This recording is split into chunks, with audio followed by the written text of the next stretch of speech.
Now that is a badass trick, and today we're gonna learn it.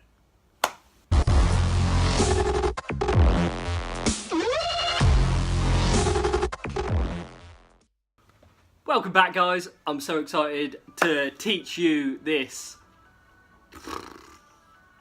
fucking crazy trick. It is literally how it looks. Once I reveal the method, you're going to be either really disappointed or you're going to be like, wait, what?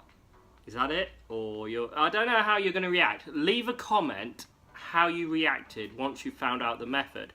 If you don't want to learn the method and don't want to ruin the magic side, then I suggest you stop watching this video.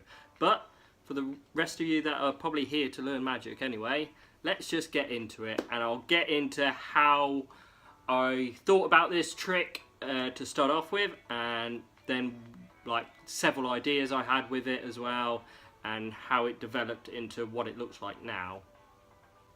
So first of all, the trick, it comes from an idea where I watch Shin Lim. He does a trick where he springs the cards and grabs a certain amount. I'm not going to teach how he does that. It is nothing like that with this trick. However, when I first was thinking of the idea, it come from that idea, and I'll teach you first of all the ways I was thinking about how to get this trick to work without any sleight of hand. So I have got a method which does work probably 90% of the time at the moment, which I'm not going to reveal at the moment, but like I said, all these other methods, they work. It's more just practice and pretty much just having a good eye and good timing to know where that card is, because in that video it is just knowing where the card is, and it is all bang bang. So I'm going to go through everything on how I developed this routine. So the very first thing I did when trying to work out this trick, I made a card which was a little bit longer than all the others from the side. So literally, if you want to do this routine, cut a card in half, stick it on top of another card, and just extend it only a little bit, maybe a centimetre or so it stands out. That way, when you come to spring the cards, you'll have that card, let's say, sticking out like so.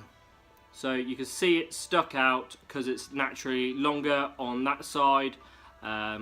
So when you come to do the spring, you're holding it like so from this angle instead of the corners, and it's just a matter of timing. It's going to be the first card or the closest one to you to grab. So that was the very first idea I had. Next idea I had was having it a little bit, well, let's just say I didn't like it that I couldn't show all the decks. So what I did is made it a little bit shorter. So I literally made a short card, cut the card a lot smaller. I messed around with making it a smaller card, making it a heavier card, making it a lighter card, and practicing with the spring and just doing a big spring, seeing that if a heavier card or a lighter, smaller card would come out at a different angle. And the results were quite surprising. They do. As long as it's a big spring, it was literally tons of experimenting. Can't really explain it because you'll only know when you see it yourself. When you make a smaller card, make it lighter, adding metal to it, magnets to it, making it heavier, it comes out differently. And then it was just pretty much having a good eye for it. As long as you know where the card roughly was, and as long as I always preferred it myself that it was near the centre, I could time that perfectly. One other thing that helped is having the card spring towards you so you could actually see the pips as well, which gives you a little bit of an advantage. Using a card that stands out a little bit more as well will help. I found that the aces helped. I wouldn't pick a royal card because all the royals look very similar and very hard to kind of stand out. Ace of spades for me, perfect, because most ace of spades have got a funky design. It's easier to kind of see it during a spring and catch it. So yeah, those ideas were pretty much just having a good eye, catching it. I also messed about with invisible thread as well, having it on the card so then it would fling closer to me.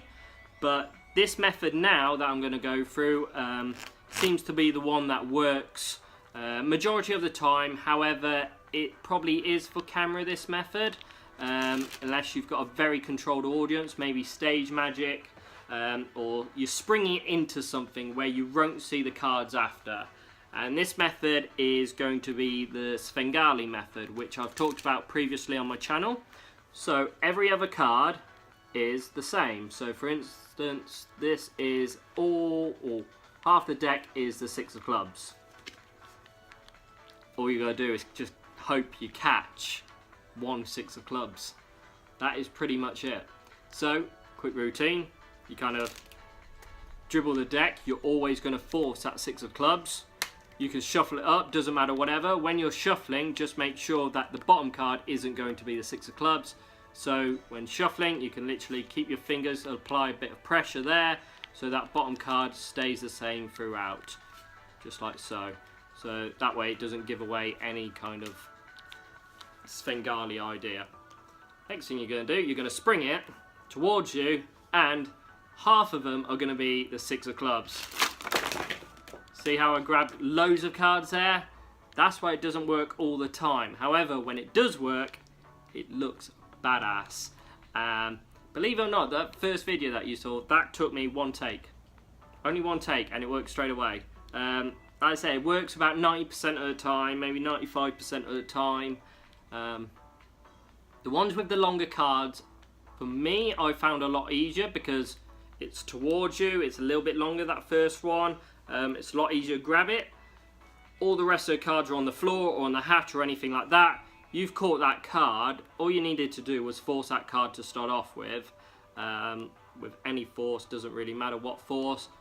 You can even have it signed. You can show the card signed, catch it because it stood out, give the card to them. They can kind of look at it, prove it's their signature. You might not want them to keep it because then they can see it's a little bit longer and that you've gaffed it up a little bit. But the trick works. It just requires a lot of skill or a lot of eyesight, to be honest. A lot of good eyesight and quick kind of coordination. So one last quick tip is that when you're doing that spring, make sure it's a big spring. Don't rush into it. I kind of rushed into that one when I did it. Make sure it's a big spring so the cards spread out further away. If you do a little spring like I kind of just did, you're going to grab a few cards at once. That way it gets a little bit messier. Bigger spring, they spread out more, easier just to catch one card. Let me know what you think in the comments. Just if you even just like the video from the very beginning, that just catch looked badass, just make sure you drop a like, and I'll be seeing you again very soon. Keep on cheering Mexico in the World Cup, 'cause I've got a good feeling. Come on, we can beat Brazil, I'm confident. I'll see you again soon.